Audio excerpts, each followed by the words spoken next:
So this is from the Dhammapada, and it's verse 5 of the Dhammapada. Never by hatred is hatred conquered, but by readiness to love alone. This is eternal law. When I was on this Sangha weekend, we were looking at faith, and Pradanya asked us to think about why we have faith in the Dharma. And one thing I thought was very interesting was that a lot of people seem to think that what inspired them about the Dharma was that it gave them a possibility of a vision for a better world. And this seemed to be a very strong motivation for people's engagement with the Dharma. They actually want to live in a better world. And I was very glad to hear people say that, because that's exactly why I chose this particular verse. It seems to me that of all the things that we can do, that human beings can do to make the world a better place, really understanding this verse, believing in it and acting on it, is the best thing that's going to make the world a better place. And hatred is one of the three poisons. The Buddha said it's one of the three poisons that prevents us from becoming enlightened. And I understand hatred to be not just a sort of strong, violent anger, but includes all kinds of ill will. That includes sort of irritation, it includes desire to punish people, it includes blame. And it's interesting that there's several things about this verse that I think stand out for me. First of all, it's very early on in the Dhammapada, and the Dhammapada is said to be some of the basic earliest teachings of the Buddha, sort of condensed.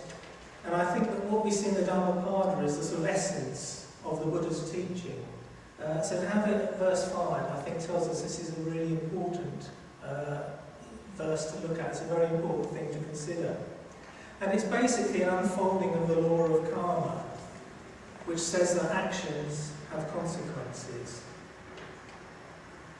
So that what we do will have an effect on the world that we create. And it's up to us. And what it says is that hatred does not relieve suffering, it actually produces suffering. It does not bring suffering to an end. But we live in a world where this is often considered to be the solution to the world's problems. We go to war, we punish people, we seek vengeance. And even as Buddhists, I think that this particular, we haven't really got to grips entirely with this. About a decade ago, this country went to war against Iraq. And I was quite surprised to find that even within the movement, there was a discussion that was opened up as to whether this war was a justified war.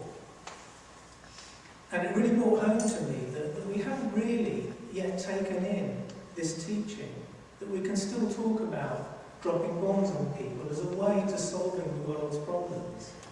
It's not going to work, it's just going to create more suffering. So there's the social dimension of this particular verse, which has actually been an important thread throughout all my life, and is one of the things that led me into Buddhism. I tried social work, I tried politics, and they didn't really work. Buddhism had the only answer. But there's a personal dimension for this, to this for me too. 5 years ago, my parents died within 6 months of each other, of natural causes. And one effect of that, of the grieving process for me, was finding myself in a state of vulnerability that I hadn't experienced for a long time. And what I noticed was that with that vulnerability and the fear and anxiety that went with it, I began to experience a lot. I'd actually tapped into a vein of ill will that I just hadn't seen was there. And it was really uncomfortable, it was really painful, and it was quite frightening.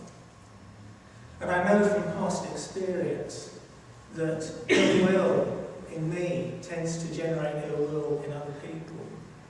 And I really didn't know how to deal with this. The feelings were very strong. They were real sort of gut reactions. They were coming from somewhere that I just wasn't really closely in contact with. And it's only by coming back to this verse, never by hatred is hatred conquered, but by readiness to love alone, that I actually managed to engage with my feelings and temper them and make something more of what was going on and not get taken over. So I think, there's a lot more I can say about this. I would like to give a talk for about 3 hours. I'm being flowered. So I think I'll have to leave it there. But I would just like to say that ill will and hatred are not necessarily gross things. They're also subtle things. And I think that one thing we can do is think and understand ourselves quite well and understand how ill will pervades how we relate to the world until we get enlightened. I think particularly I'd like to encourage you to think about your communication with other people and ill will in that. I think there's a lot that we can do in little ways that could really change the world, particularly our own environment and our relationships with other people. If we work at eliminating ill will in our community,